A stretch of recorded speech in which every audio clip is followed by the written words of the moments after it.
Good morning or good afternoon. Here we are back in Photoshop. Today we're going to be learning about masks, which act like stencils. Feel free to go ahead and open up some music if you wish. There will be no music playing in the background of this video. Let's get started. File, open. Courses, art, computer graphic lessons, Photoshop lessons. And we're going to be in the folder called Old Mask Lesson. You're going to need to open up the end, paper, and start. I'm holding down the control key for this.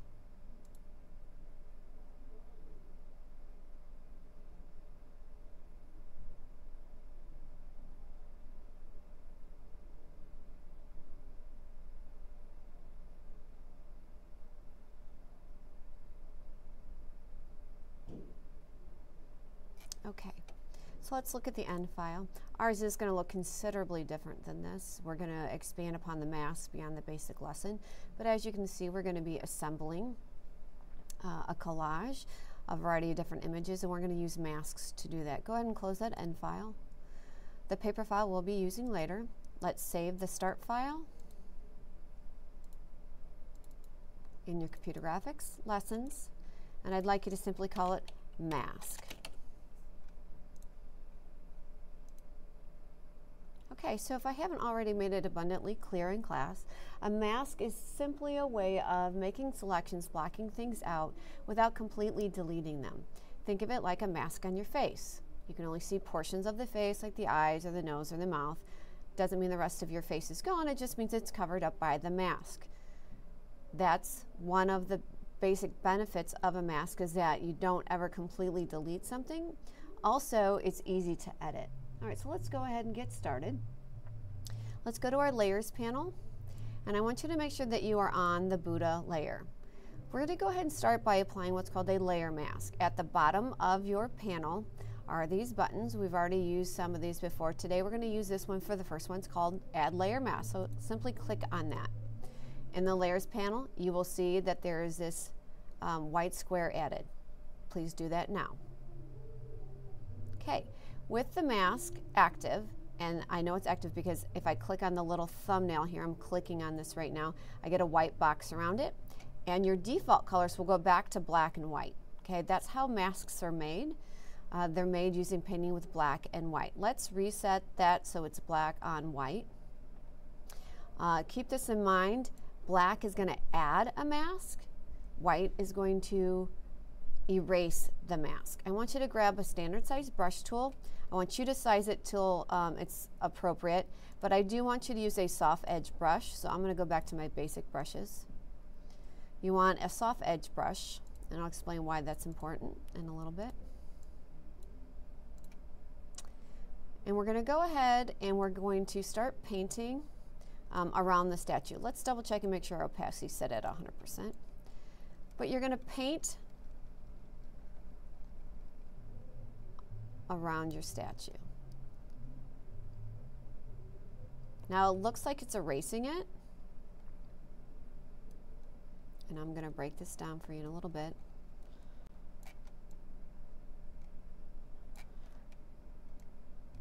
If this were a project, you would be going nice and slowly.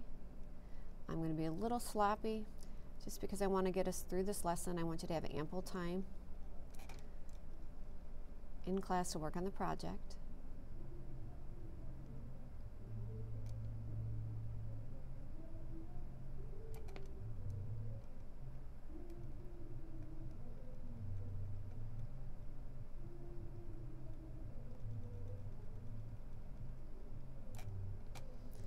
You can resize your brush. I'm going to make mine a little bit smaller here.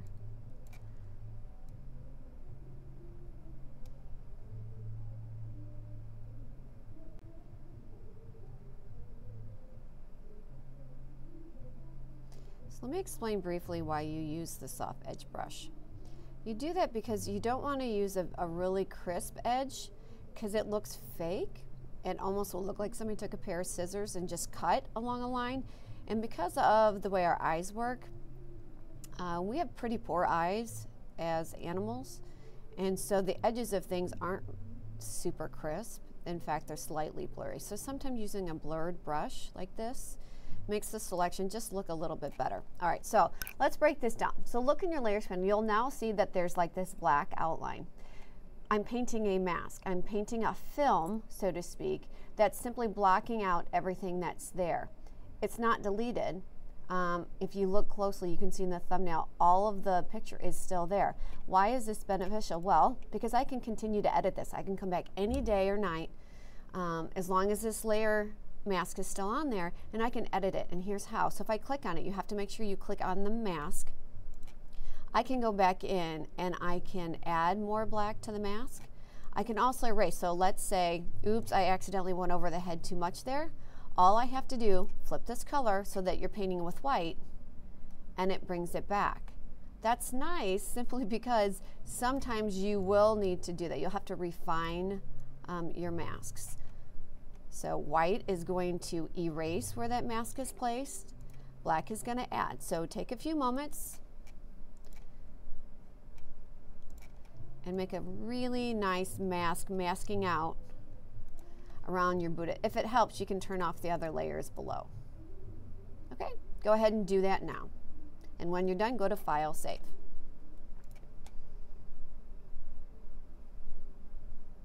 Okay, a few things more about this mask. Go to View Fit on Screen. You can see where I've left a lot of parts out by turning off the other layers. So one of the nice things about that, again, I can go back and edit now. So if I need to block out more, all I'm doing is just blocking out more of that image. Now I can still resize, I can still change things to the layer below. I can also move the mask. So I'm going to show you this, but then I'm going to undo it. So if I unlink it, I click this here. If I grab my move tool and I click and drag, notice it's moving the mask, and you can see it there now. It's not moving the image, it's moving that stencil that I created. I'm going to undo that move. I can also move the picture around behind the mask. So the mask is not moving now, my picture, and you can see the picture's still all there. Edit, undo that. And then I'm going to relink it. I can resize them. So if I wanted to, I could free transform this.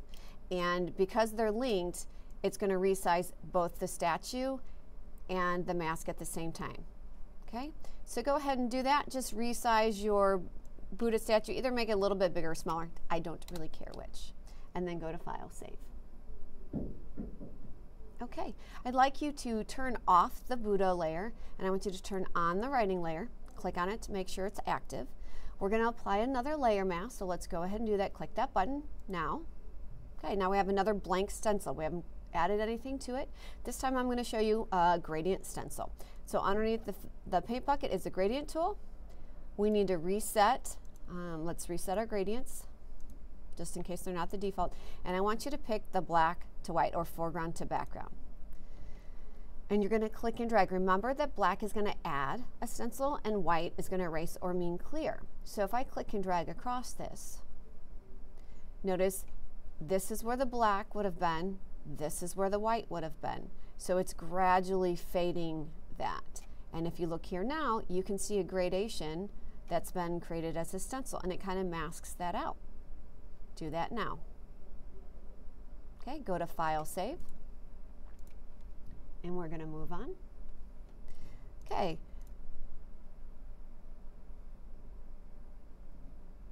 I'm going to edit my gradient mask because I think it's it cuts out too much. So I'm going to click on my mask, make sure it's the active one.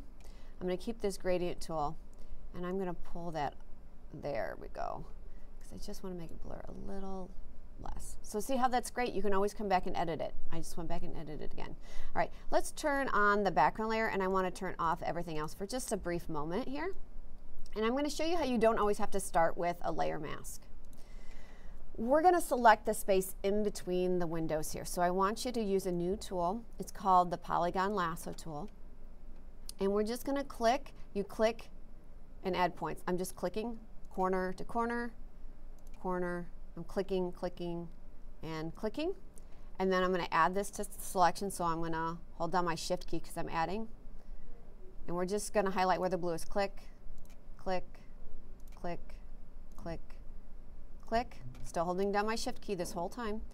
Click again, what I'm just doing is I'm selecting the blue area. You could also maybe try the magic wand, or not the magic wand tool, but the magic wand tool.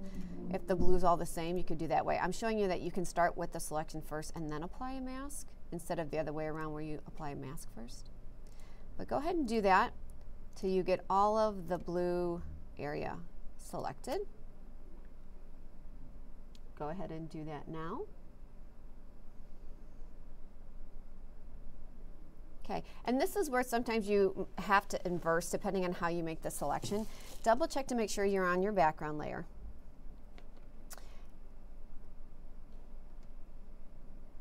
We're going to apply the mask actually to the garden layer. So turn your garden layer on, click on the garden layer, and then with the selection active, click on that layers mask button, and we may have to flip this. Nope, we're right the first time. Okay, so what I did there is I actually used another layer to make a selection, but I applied the layer mask to another layer, so now it looks like that pagoda is through this window.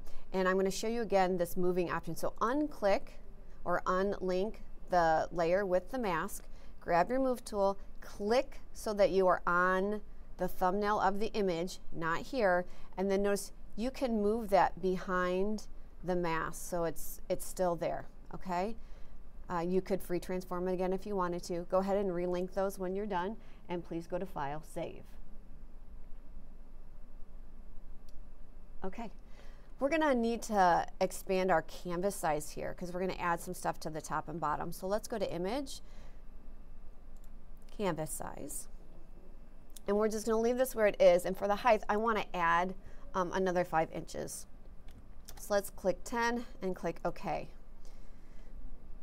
What it should do is you now have a white space at the top and the bottom. All right, go to File, Save. All right, here's where we need our paper file. Grab your move tool without making the selection of any kind, and I simply want you to click and drag that paper onto our mask lesson. All right, so notice that we have this white area around it. We're going to apply a mask to this, okay? To do that, let's go ahead and click on our magic wand tool, and we're going to click on the white space, okay? Clicking on the white space of that, because it's all one solid color, makes it easy. So we're not going to paint it. And I want you to click that layer mask. Oops, see, this is where we need to, let's go undo that.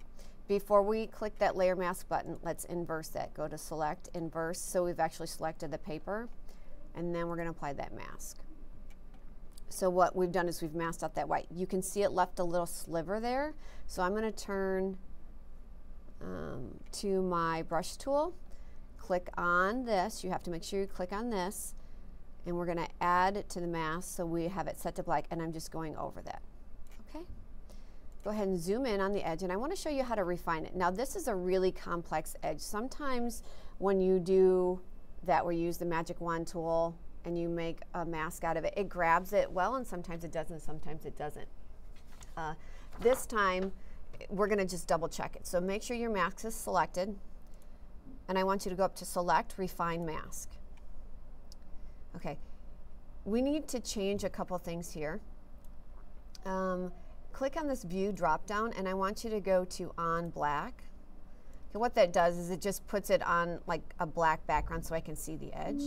And then with this brush tool that pops up, if you click and drag across, it's going to try to detect where it might have left any of that white out. And so you can see it refines it. So it does do a little bit better of a job. You're refining the mask. It does take a little bit of time. So go along with that edge. And when you've got that taken care of, go ahead and click OK. All right. Go ahead and zoom all the way back out. And we're going to pull that paper down just a little bit. And we're going to free transform it.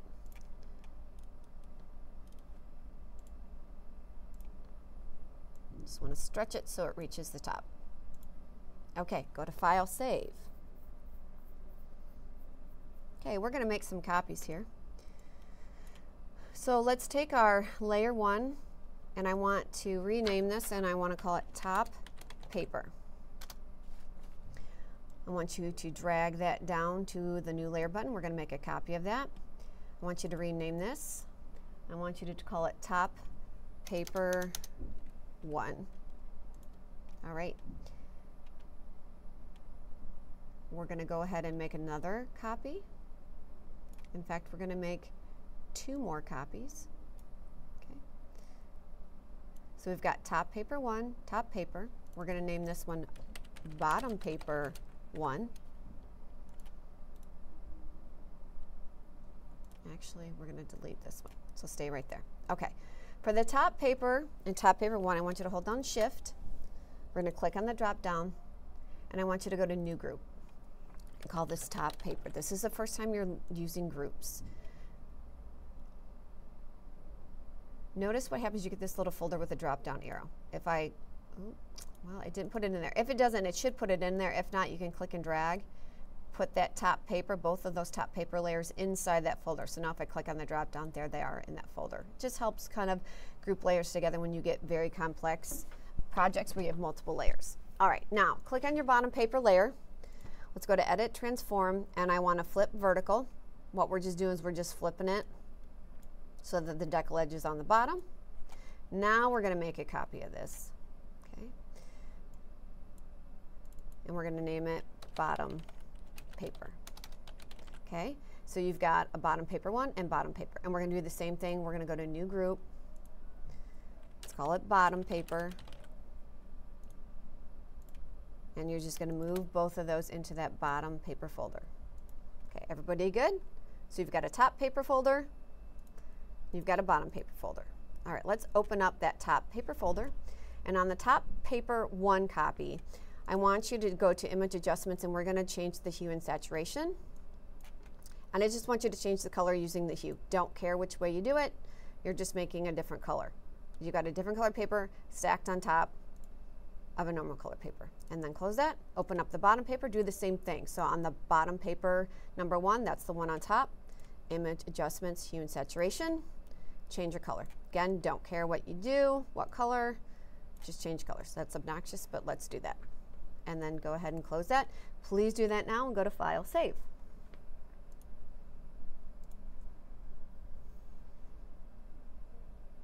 Okay, we're going to be in the bottom paper folder, so let's open that up. Click on the bottom paper layer.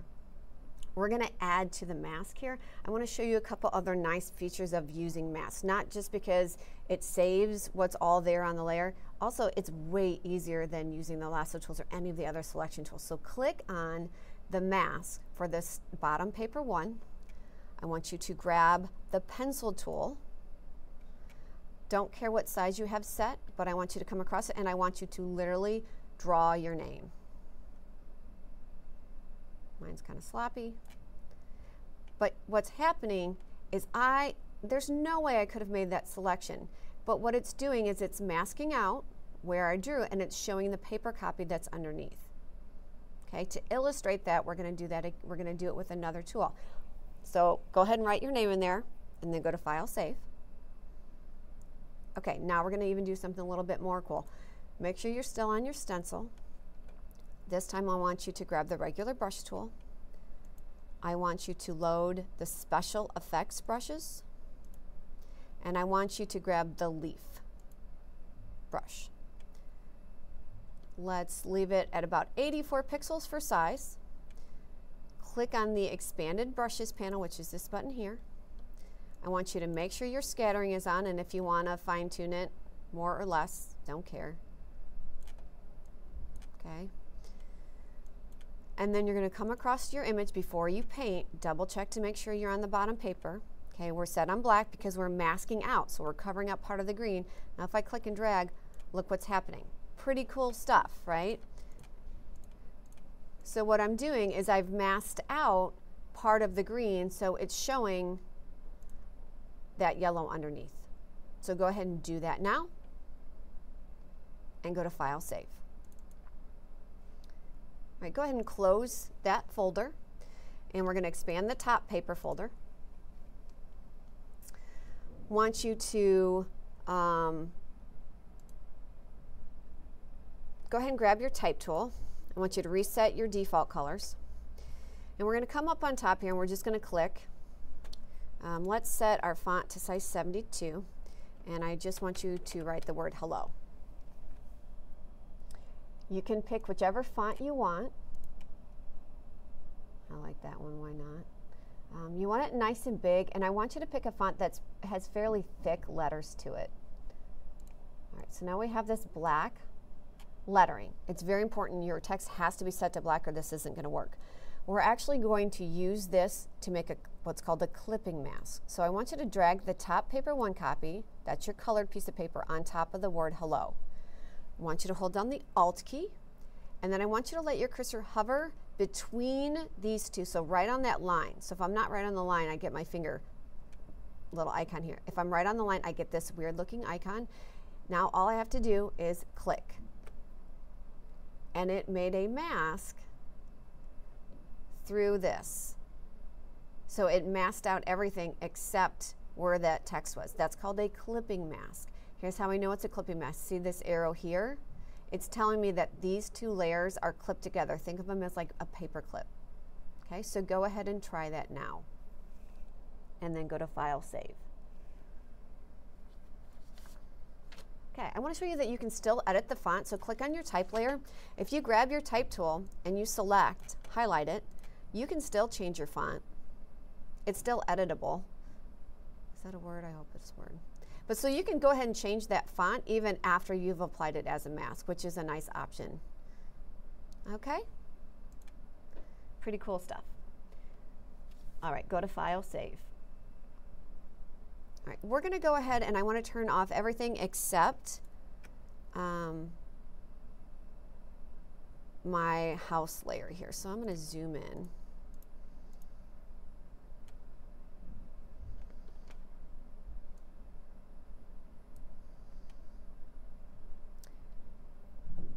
And I want to grab, let's do this as a quick mask. So let me show you what a quick mask does. So we're going to change the color of the house or the pagoda here, okay? But before we do that, I need to take the mask off because I can't see what the heck I'm doing. So I'm going to unlink these for a second. I'm going to show you how this works.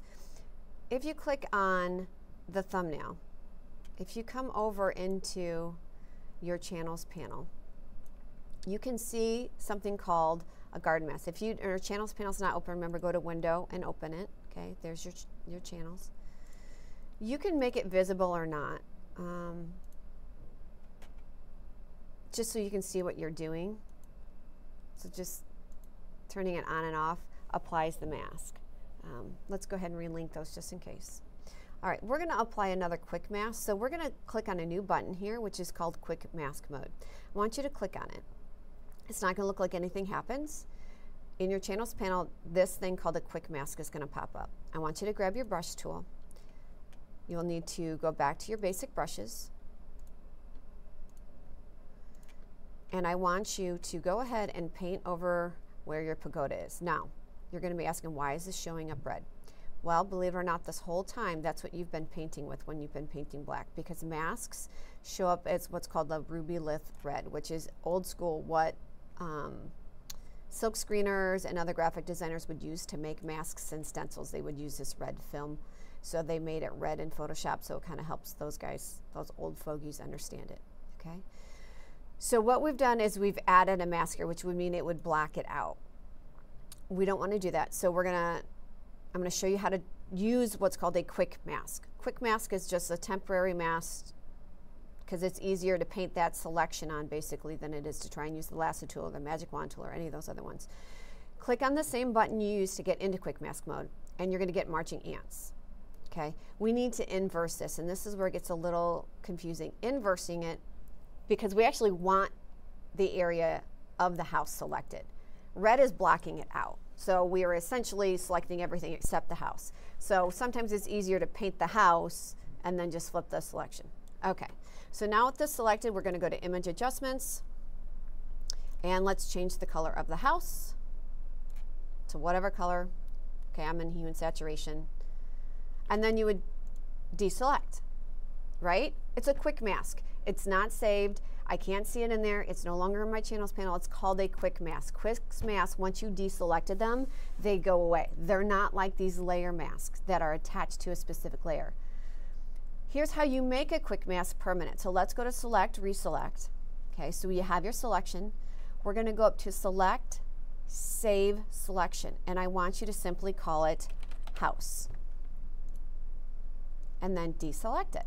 Okay, now it's still not here, I'm not seeing it. However, it does show up in my channels. So I can click on that again, and you can see where that is. Okay, turn that off for a second by turning on your CMYK, turn those off. Okay, how do you get that back on? So if I wanted to come back later and use that mask, okay, the mask is not a layer mask, it's not applied directly to anything, but it's still like a saved selection. Here's how I reselect. So if I wanted to come back another day and decide I wanted to change the colors of the house, are not quite right, I go up to select, load selection, click on the channel, and notice any channel that's a saved channel. So I've got the garden mask layer and I've got my house layer. If I click on that and click OK, it's going to reload that. So go ahead and reload that. And now I just want you to change the level. So image adjustments. Why is it not letting me do my levels? Oh, I know why, because I'm not on this. Okay. With that selected, now I go to image adjustments, go to my levels, and I'm just going to make that a little bit darker. All right, and then I'm going to deselect. Go ahead and do that and go to File, Save.